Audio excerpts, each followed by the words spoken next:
Hello guys. Do you remember ukuthi Petroti yethu lana ine-challenge ye-speech ideleyile ukukhuluma kodwa-ke ithi ifuna ukunikhulumela, ifuna ukunisholo ukuthi yona ikhathele, ifuna ukuthi bahambe. Iyona nto ezonisholo yona ukunizwisa ukuthi ikhathele kanjani. Ize yafunda ngisho ukukhuluma ngoba ithi abahambe.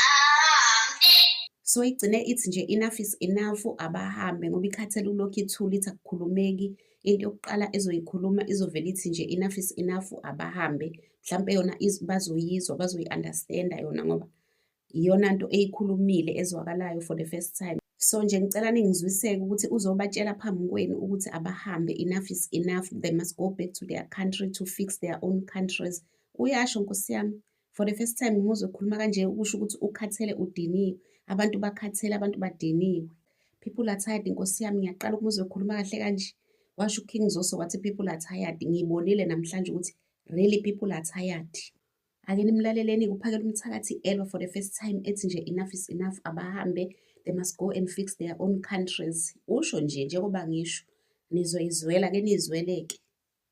Ahambe, enough is enough. Go fight for your country. Enough is enough. You want your country back.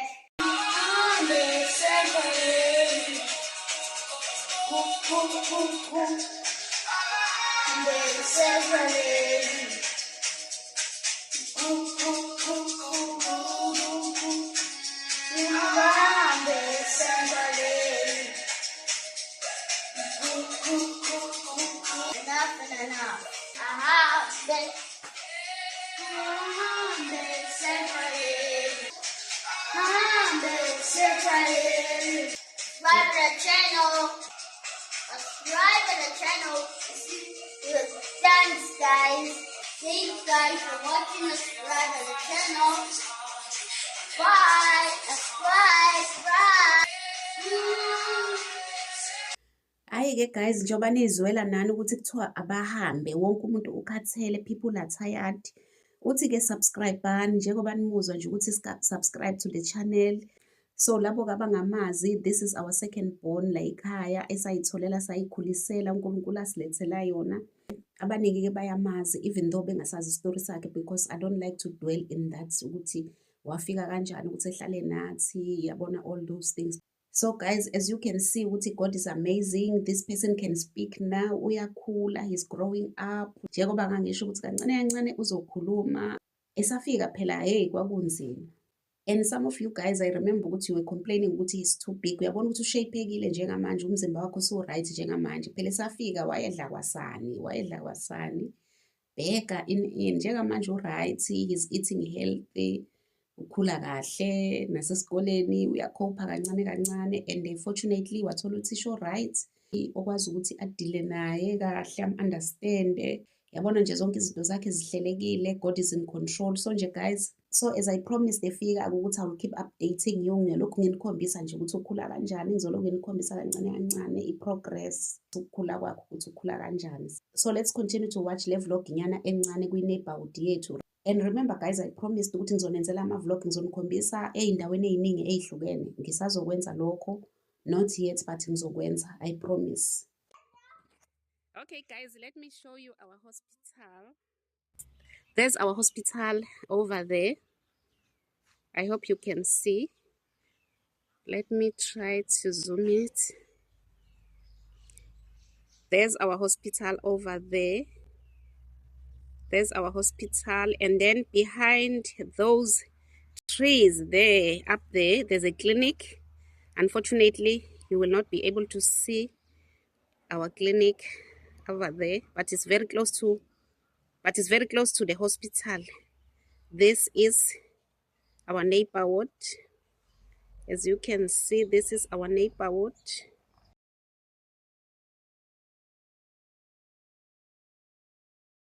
So ke guys, as nginipromisile ukuthi ngizowenza ama-vlog, angikaqali kuseyukukhombisa nje ukuthi ngihlala lana, ngiphila kanjena, ngihlala nobani, kwenzakalani. I-neighborhood nje lena enginikhombisa yona. This side, let me show you the high school. Let me turn the camera like this so that you'll be able to see very well. This is our high school. Then the primary school over there, and then you move. This is our primary school over there, and then this is the neighborhood, and then this is the neighborhood, my neighborhood. I told you about the hospital. There is the hospital from this corner, from up there. Move. This is the hospital. We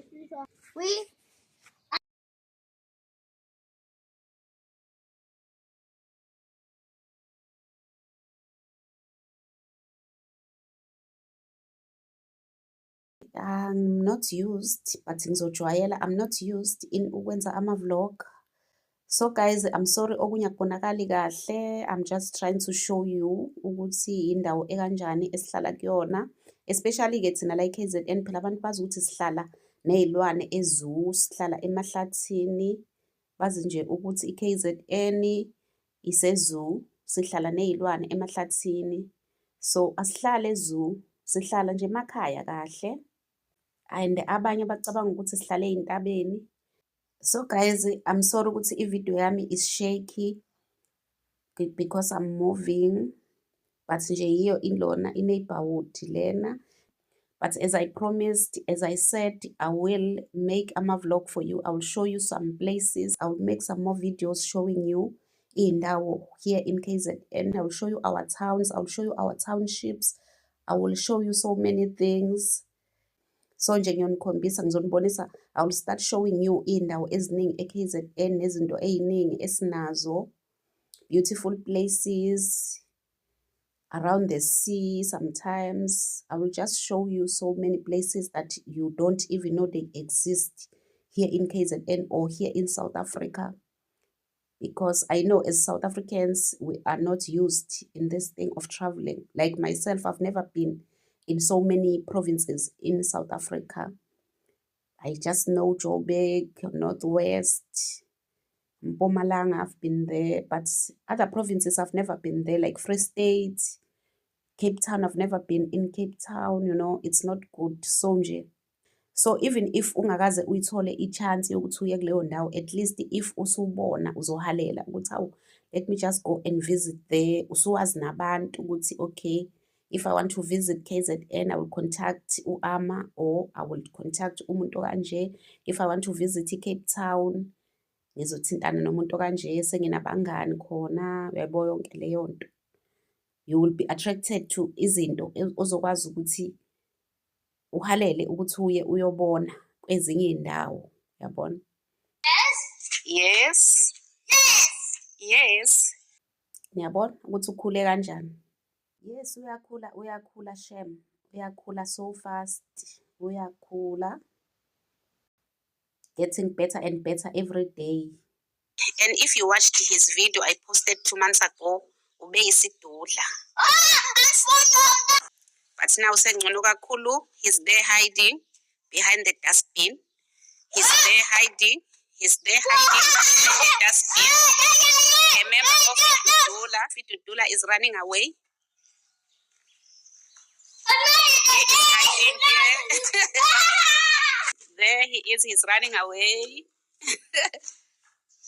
So as you can see, he is bubbly, he's always happy. We are happy to have him.